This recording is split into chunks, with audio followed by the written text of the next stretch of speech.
My dear fellow, whom do I see? Ivan Vasilovich. I am extremely glad.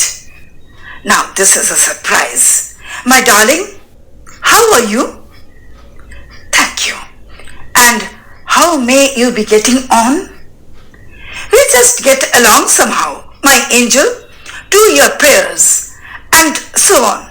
Sit down, please do. Now, you shouldn't forget all about your neighbors, my darling. My dear fellow, why are you so formal in your get-up? Evening dress, gloves, and so on. Can you be going anywhere, my treasure? No, I've come only to see you, honored Stepan Stepanovich. Then, why are you in evening dress, my precious? As if you are paying a New Year's Eve visit? Well, you see, it's like this. I've come to you, honored Stepan Stepanovich, to trouble you with a request. Not once or twice have I already had the privilege of applying to you for help. And you have always, so to speak, I must ask your pardon. I am getting excited. I shall drink some water. Honored Stepan Stepanovich. He is come to borrow money. Shan't give him any. What is it, my beauty? You see, Honor Stepanich, I beg pardon. Stepan Honorich, I mean. I am awfully excited, as you will please notice. In short, you alone can help me, though I don't deserve it, of course, and haven't any right to count on your assistance. Oh, don't go round and round it, darling. Spit it out. Well, one moment. This very minute. The fact is, I have come to ask the hand of your daughter, Natalia Stepanovna, in marriage. By Jove! Ivan Vasilovich! Say it again. I didn't hear it all. I have the honor to ask. My dear fellow, I am so glad, and so on. Yes, indeed, and all that sort of thing. I've been hoping for it for a long time. It's been my continual desire. And I've always loved you, my angel, as if you were my own son. May God give you both His help and His love, and so on. And I did so much hope. What am I behaving in this idiotic way for? I am off my balance with joy. Absolutely off my balance. Oh, with all my soul. I'll go and call Natasha and all that. Honored Stepan Stepanovich, do you think I may count on her consent? Why, of course, my darling. And as if she won't consent. She's in love, egad. She's like a lovesick cat, and so on. Shan't be long. Shan't be long. It's cold. I'm trembling all over, just as if I'd got an examination before me. The great thing is, I must have my mind made up. If I give myself time to think, to hesitate, to talk a lot, to look for an ideal or for real love, then I'll never get married. It's cold. Natalia Stepanovna is an excellent housekeeper. Not bad looking, well educated. What more do I want? But I'm getting a noise in my ears from excitement. And it's impossible for me not to marry. In the first place, I'm already 35, a critical age, so to speak. In the second place, I ought to lead a quiet and regular life. I suffer from palpitations. I'm excitable and always getting awfully upset. At this very moment, my lips are trembling and there's a twitch in my right eyebrow. But the very worst of all is the way I sleep. I no sooner get into bed and begin to go off when suddenly something in my left side gives a pull, and I can feel it in my shoulder and head. I jump up like a lunatic, walk about a bit, and lie down again. But as soon as I begin to get off to sleep, there's another pull, and this may happen 20 times. Well, there, it's you, and Papa said, go, there's a merchant come for his goods. How do you do, Ivan Vasilovich? How do you do, honored Natalia Stepanovna? You must excuse my apron and negligee. Where? Shelling peas for drying. Why haven't you been here for such a long time? Sit down, sit down. Won't you have some lunch? No, thank you. I've had some already. Then smoke. Here are the matches. The weather is splendid now. But yesterday it was so wet that the workmen didn't do anything all day. How much hay have you stacked? Just think. I felt greedy and had a whole field cut. And now I'm not at all pleased about it because I'm afraid my hay may rot. I ought to have waited a bit. But what's this? Why, you are in evening dress? Well, I never. Are you going to a ball or what? Though I must say you look better. Tell me, why are you got up like that? You see, Natalia Stepanovna, the fact is, I have made up my mind to ask you to hear me out. Of course, you'll be surprised and perhaps even angry. But, it's awfully cold. What's the matter? Well, I shall try to be brief. You must know, honored Natalia Stepanovna, that I have long, since my childhood, in fact, had the privilege of knowing your family. My late aunt and her husband, from whom, as you know, I inherited my land, always had the greatest respect for your father and your late mother. The Lomovs and the Chibukovs have always had the most friendly, and I might almost say the most affectionate regard for each other. And, as you know, my land is a near neighbor of yours. You will remember that my oxen meadows touch your birchwoods. Excuse my interrupting you. You say, my oxen meadows. But, are they yours? Yes, mine. What are you talking about? Oxen meadows are ours, not yours. No, mine, honored Natalia Stepanovna. Well, I never knew that before. How do you make that out? How? I am speaking of those oxen meadows which are wedged in between your birchwoods and the burnt marsh. Yes, they are ours. No, you are mistaken, honored Natalia Stepanovna. They are mine.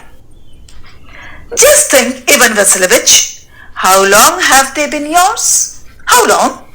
As long as I can remember. Really? You won't get me to believe that. But you can see from the documents, honored Natalia Stepanovna, oxen meadows, it's true, were once the subject of dispute. But now, everybody knows that they are mine. There's not to argue about. You see, my aunt's grandmother gave the free use of these meadows in perpetuity to the peasants of your father's grandfather, in return for which they were to make bricks for her. The peasants belonging to your father's grandfather had the free use of the meadows for 40 years and had got into the habit of regarding them as their own. When it happened that, no, it isn't at all like that. Both my grandfather and great-grandfather reckoned that their land extended to burnt marsh, which means that oxen meadows were ours. I don't see what there is to argue about. It's simply silly. I'll show you the documents, Natalia Stepanovna.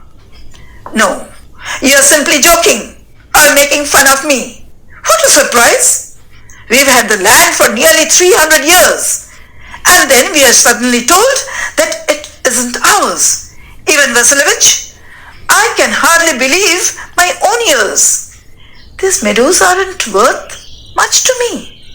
They only come to 5 desiatins and are worth perhaps 300 rubles.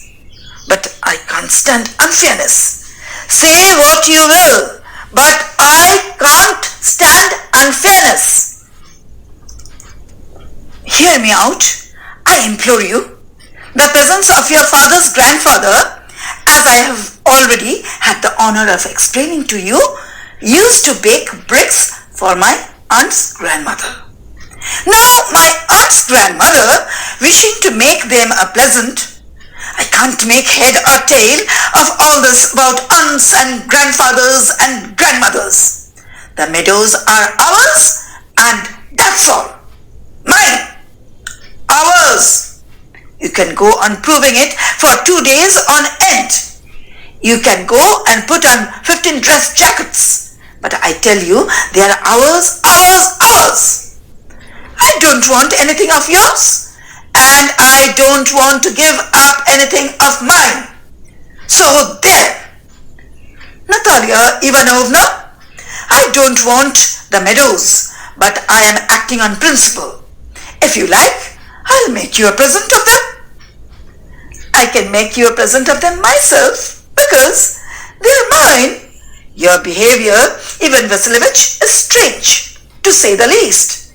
Up to this, we have always thought of you as a good neighbor, a friend. Last year, we lent you our threshing machine, although on that account we had to put off our own threshing till November. But you behaved to us as if we were gypsies, giving me my own land, indeed. No, really, that's not at all neighborly. In my opinion, it's even impudent. If you want to know, then you make out that I am a land grabber. Madam, never in my life have I grabbed anybody else's land, and I shan't allow anybody to accuse me of having done so. Oxen meadows are mine. It's not true. They are ours, mine. It's not true. I'll prove it. I'll send my mowers out to the meadows this very day. What? My mowers will be there this very day. I'll give it to them in the neck. You dare? Oxen meadows are mine. You understand? Mine. Please don't shout. You can shout yourself hoarse in your own house. But here I must ask you to restrain yourself. If it wasn't, madam, for this awful excruciating palpitation, if my whole inside wasn't upset, I'd talk to you in a different way. Oxen meadows are mine. Ours. Mine. Ours. Mine. What's the matter? What are you shouting at? Papa, please tell this gentleman. Who owns Green Meadows? We or he? Darling, the meadows are ours. But please, Stepan Stepanich, how can they be yours? Do be a reasonable man. My aunt's grandmother gave the meadows for the temporary and free use of your grandfather's peasants. The peasants used the land for 40 years and got as accustomed to it as if it was their own. When it happened that, excuse me, my precious, you forget just this, that the peasants didn't pay your grandmother and all that because the meadows were in dispute, and so on. And now everybody knows that they're ours. It means that you haven't seen the plan. I'll prove to you that they're mine. You won't prove it, my darling. I shall. Dear one, why yell like that? You won't prove anything just by yelling. I don't want anything of yours and don't intend to give up what I have. Why should I? And you know, my beloved, that if you propose to go on arguing about it, I'd much sooner give up the meadows to the peasants than to you. There. I don't understand. How have you the right to give away somebody else's property? You may take it that I know whether I have the right or not, because, young man, I'm not used to being spoken to in that tone of voice, and so on. I, young man, am twice your age, and ask you to speak to me without agitating yourself, and all that. No, you just think I'm a fool and want to have me on. You call me land users, and then you want me to talk to you calmly and politely. Good neighbors don't behave like that. Stepanich, you're not a neighbor, you're a grabber. What's that? What did you say? Papa, send the Moors out to the meadows at once. What did you say, sir? Ox meadows are ours, and I shan't give them up. Shan't give them up, shan't give them up. We'll see. I'll have the matter taken to court, and then I'll show you. To court? You can take it to court and all that. You can. I know you. You're just on the lookout for a chance to go to court and all that. You pettifogger, all your people were like that. All of them. Never mind about my people. The Lamorts have all been honorable people, and not one has ever been tried for embezzlement like your grandfather. You Lamorts have had lunacy in your family. All of you. All. Your grandfather was a drunkard, and your younger aunt, Nastasia Mihailovna, ran away with an architect, and so on. And your mother was humpbacked. Something pulling in my side. Oh, my head. Help. Water. Your father was a guzzling gambler. And there haven't been many backbiters to equal your aunt. My left foot has gone to sleep. You're an intriguer. Oh, my heart. And it's an open secret that before the last elections, I can see stars. Where's my hat? It's low. It's dishonest. It's me. And you just a malicious, double-faced intriguer? Yes. Here's my hat, my heart. Which way? Where's the door? Oh, I think I'm dying. My foot's wet now. And don't set foot in my house again. Take it to court. We'll see. Devil take him. What a rascal. What trust can one have in one's neighbors after that? The villain? The scarecrow? The monster? First he takes our land, and then he has the impudence to abuse us. And that blind hen, yes, that turnip ghost has the confounded cheek to make a proposal, and so on. What? Proposal? What proposal? Why?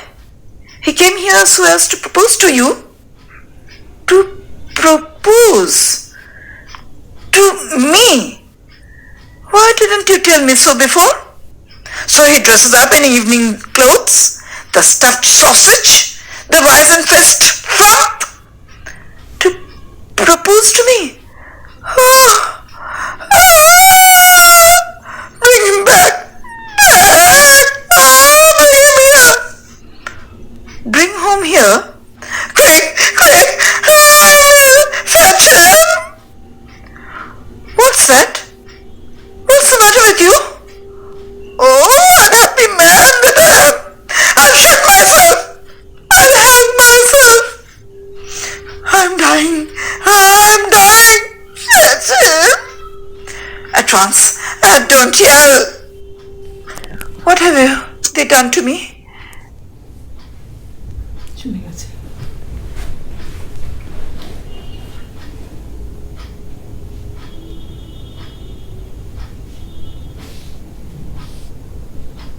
Fetch him back. He's coming, and so on. Devil take him. Oof. Talk to him yourself. I don't want to. Francis! He's coming! I tell you. Oh, what a burden, Lord, to be the father of a grown-up daughter. I'll cut my throat. I will indeed. We cursed him, abused him, drove him out. And it's all you. You! No, it was you. I tell you, it's not my fault. Now you talk to him yourself. My heart's palpitating awfully. My foot's gone to sleep. There's something keeps pulling in my side. Forgive us, Ivan Vasilovich. We were all a little heated.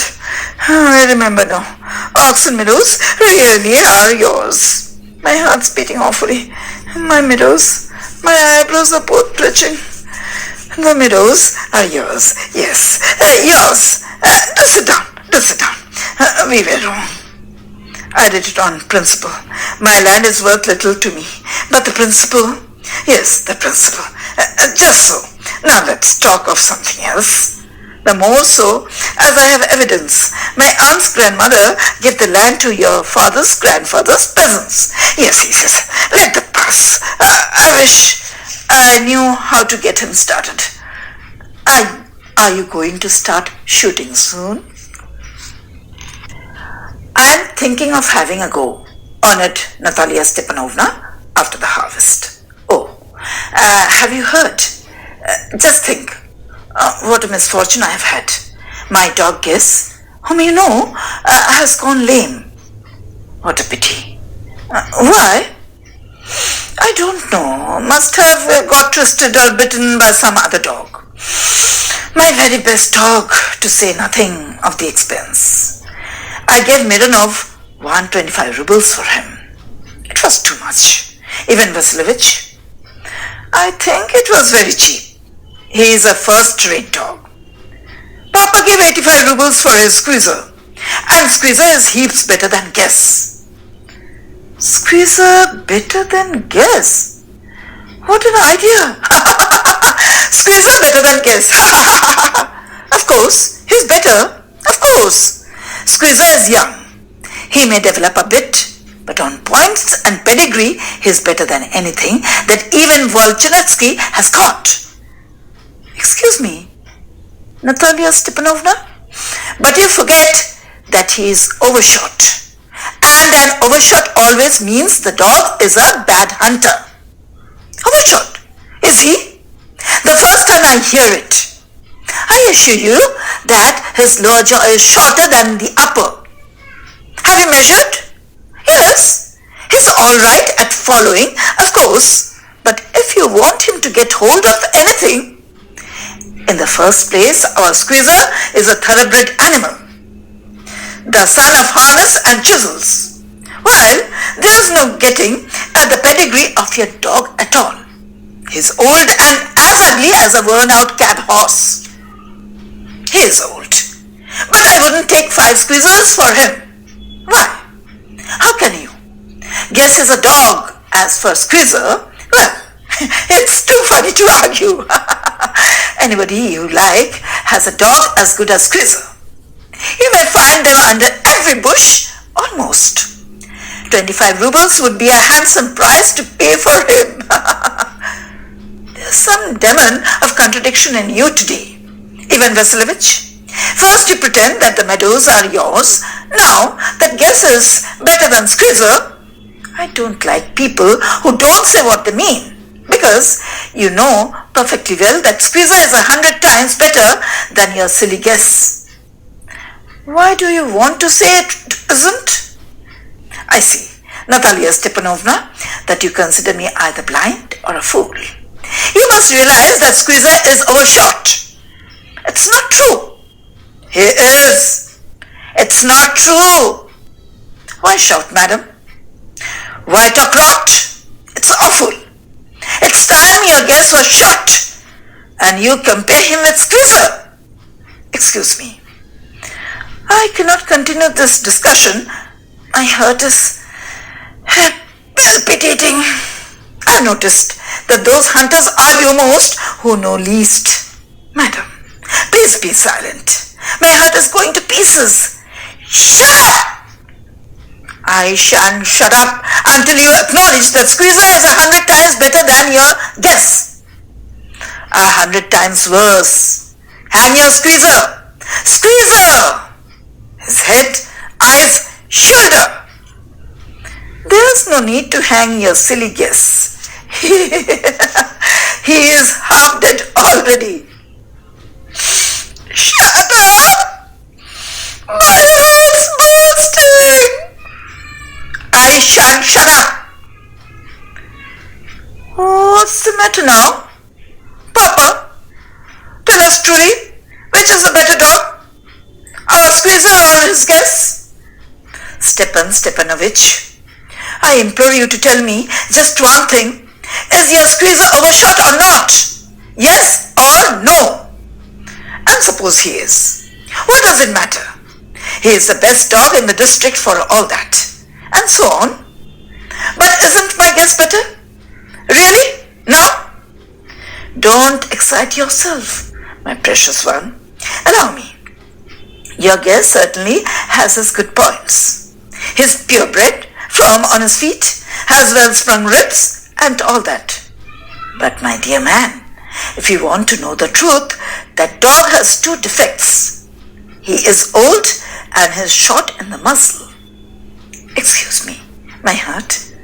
Let's take the facts. You will remember that on the Marusinski hunt, my guest ran neck and neck with the Count's dog, while your Squeezer was left behind.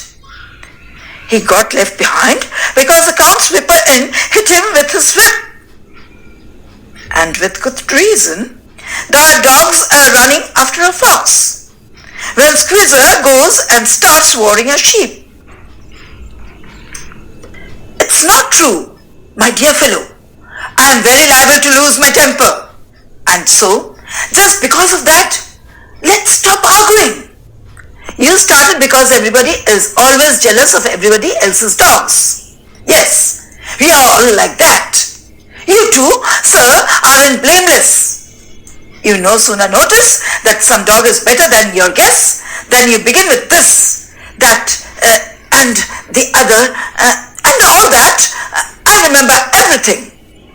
I remember too. I remember too. What do you remember? My heart. My foot's gone to sleep. I can't. My heart.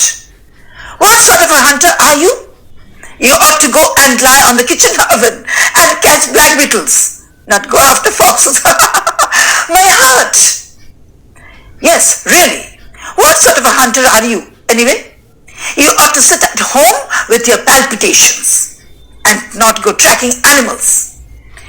You could go hunting, but you only go to argue with people and interfere with their dogs and so on.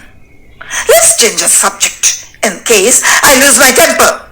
You're not a hunter at all. Anyway, and are you a hunter? You only go hunting to go in with the Count and to intrigue. Oh, my heart. You're an intriguer. What? I am intriguer. Shut up. Intriguer. Boy, old rat Jesuit. Shut up, or I'll shoot you like a partridge. You fool. Everybody knows that. Oh, my heart. Your late wife used to beat you. My feet, temples, sparks. I fall. And you're under the slipper of your housekeeper. There. My heart's burst. My shoulders come off. Where is my shoulder? I die. Oh, doctor. Boy, milksop, fool. I'm sick. What sort of a hunter are you? You can't even sit on a horse. Papa, what's the matter with him? Papa, look, Papa. Ivan Vasilovich, he's dead. I'm sick. I can't breathe. He's dead. Ivan Vasilovich, what have you done to me? He's dead! A doctor! A doctor! Oh, what is it? What's the matter? He's dead! Dead! Who's dead? So he is. My word. Water! Doctor! Doctor! Drink this. No, he doesn't drink. It means he's dead. And all that. I'm the most unhappy of men. Why don't I put a bullet into my brain? Why haven't I cut my throat yet? What am I waiting for? Give me a knife. Give me a pistol. He seems to be coming round. Drink some water? That's right. I see stars. Mist. Where am I? Hurry up and get married and, well, to the devil with you. She's willing and all that. I give you my blessing and so on. Only leave me in peace. What? To whom? She's willing. Well, kiss and be damned to you. He is alive. Yes, I'm willing. Kiss each other. Kiss whom? Very nice, too. Excuse me. What's it all about? Oh, now I understand. My heart stars. I'm happy. Natalia Stepanovna. My foot's gone to sleep. I am happy too. What a weight off my shoulders. But still, you will admit now that guess is worse than squeezer? Better. Worse. Well, that's the way to start your family bliss. Have some champagne. Here's better. Worse. Champagne!